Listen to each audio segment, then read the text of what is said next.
Okay, guys, thanks for joining me again. Melissa here. So I was just getting my laundry started.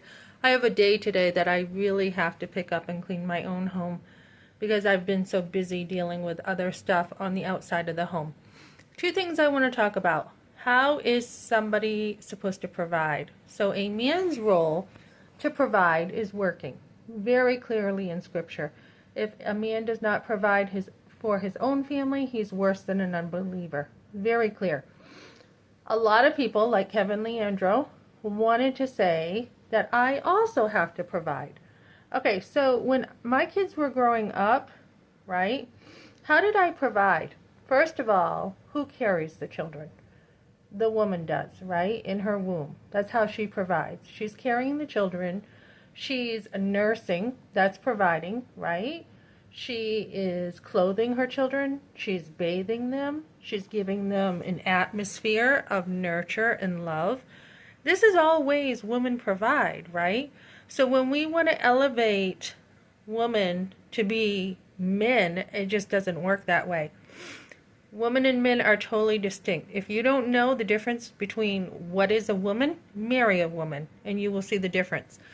So I was thinking when kids get older, there's rides everywhere. There's, you're a chauffeur. I talk too fast. My mind just goes a mile a minute. You are cooking for them. You are cleaning for them. You are organizing. You are running a home for your family. This is all the way a woman provides, okay? So I just had the Colorado Springs police call me because I had put in a report about one of my sons, because I just felt like something is not right. Something's going on here. So state parole just picked him up and said he was headed, he was on some freeway. I'm like, where is that? Because I'm not real familiar with Colorado. And yeah, and said that this is a disagreement he had, so he's walking around and he's had a hard time finding work. And I'm like, oh, he was just over at this place working, so he must have lost that job. So tough love is part of parenting, guys. When you have a child trying to tell you what, Scripture says, that it certainly doesn't say it, we want to stand firm as moms. Tough love is part of providing for your family. Correcting your kids, disciplining them, spanking them. I know that's not popular nowadays, but just look at the schools, look at what's going on. There's no right and wrong anymore. How else does a mom provide? She is the heart of the home. She is the one that they talk to. I went out yesterday with my future daughter-in-law and had a wonderful time. Couldn't ask for a better girl. And we spent the day at the Broadmoor, the whole day, and I enjoyed, just talking to her and getting to know her. We are the heart of the home. We are not idle. We are watching out spiritually for our kids. We are watching out emotionally. We are watching out for them physically when they get hurt. We are the ones, kissing their boo-boo and helping them. And we are teaching them. We are teachers. Moms are teachers. Kids first teachers. We teach them how to walk, how to talk, how to, listen, have some manners, on and on and on. These are the roles that is different than a father. A father is there when he gets home. Hopefully he has some peace and quiet and he can enjoy getting away from, the dragons throughout the day. And he has an opportunity to rest and relax and, also be there for his sons and to back up his wife throughout the day. How was your day?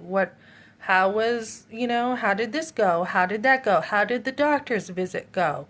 What's going on with this? Do I need to speak to my son about this?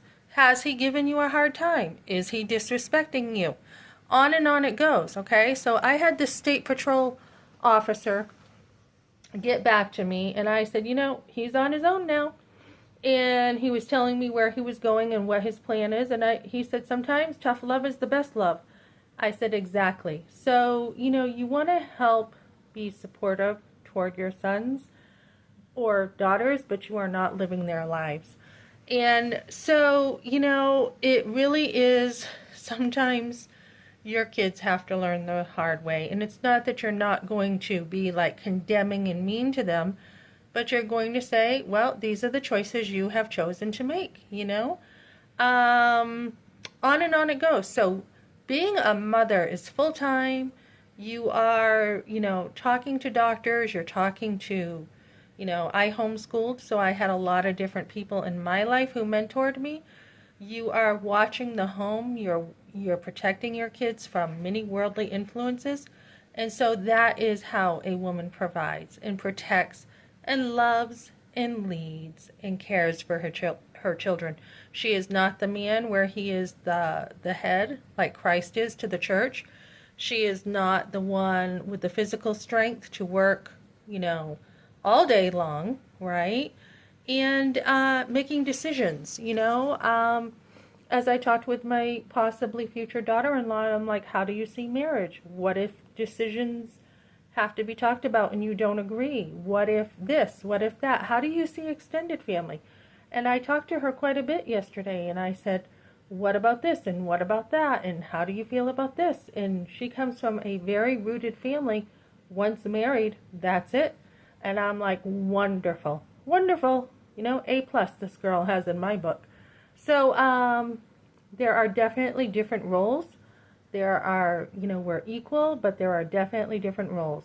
So as a mom, you also have to make sure you stay encouraged. You have to make sure you are taken care of.